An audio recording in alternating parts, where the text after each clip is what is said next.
Of all the famous Force wielders out there, very few fight with white lightsabers. So what makes one excommunicated Jedi the exception?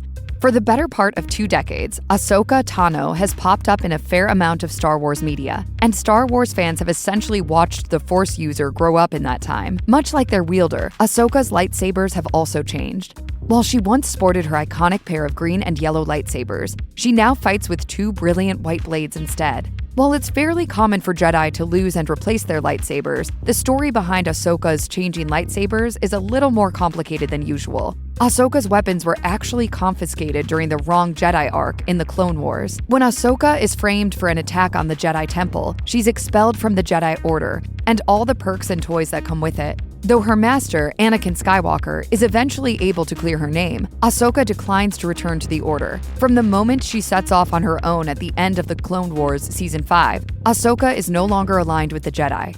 I've fallen from my path just as you've fallen from yours. We have a lot more in common than you think. Of course, Ahsoka isn't exactly aligned with the dark side either, though her conversation with Darth Maul in the Clone Wars certainly raises some temptation. Ahsoka does a lot of soul-searching between her final appearance in the Clone Wars during the series' 7th season revival on Disney+, and her reintroduction in Rebels. It's during this time that Ahsoka begins to make peace with her future as a free agent and sets out to build a new set of lightsabers that will reflect her newfound neutrality. Regardless of who builds them, all lightsabers are powered by kyber crystals, naturally occurring minerals that are able to channel the Force into a unique kind of energy. The crystals possess a sort of sentience, which allows them to communicate with Force wielders. Sith-aligned warriors use this to their advantage through a practice called bleeding, which gives every Sith lightsaber their distinctive red hue. Bleeding a crystal is an intense procedure. Darkside wielders have to pour their feelings of hate, rage, and fear into the crystal in order to bend it to their will, and there's always the chance that the crystal will somehow resist their new Sith programming. Bleeding can even damage a crystal, but the process can also be reversed by a willing Force user. Ahsoka is able to heal a set of corrupted kyber crystals in the novel Ahsoka after defeating their original wielder in battle.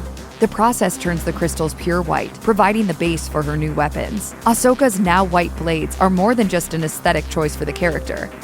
According to Star Wars Rebels showrunner Dave Filoni, white is a clear marker for Ahsoka's neutrality moving forward. She's not aligned with the Jedi or the Sith, but she is still a disciple of the Force, which merits her reliance on lightsabers.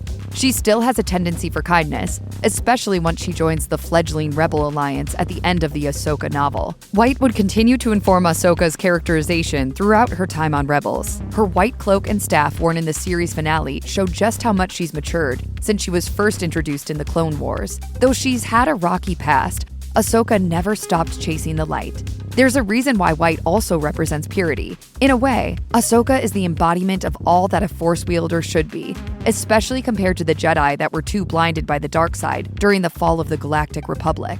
Will Ahsoka continue to rewrite the rules for Force wielders in the future? Will she still be wielding dual white blades in her upcoming live-action series? While all this remains to be seen, her evolution throughout the franchise has always been exciting for Star Wars fans, and there's no reason why the Ahsoka series should be any different.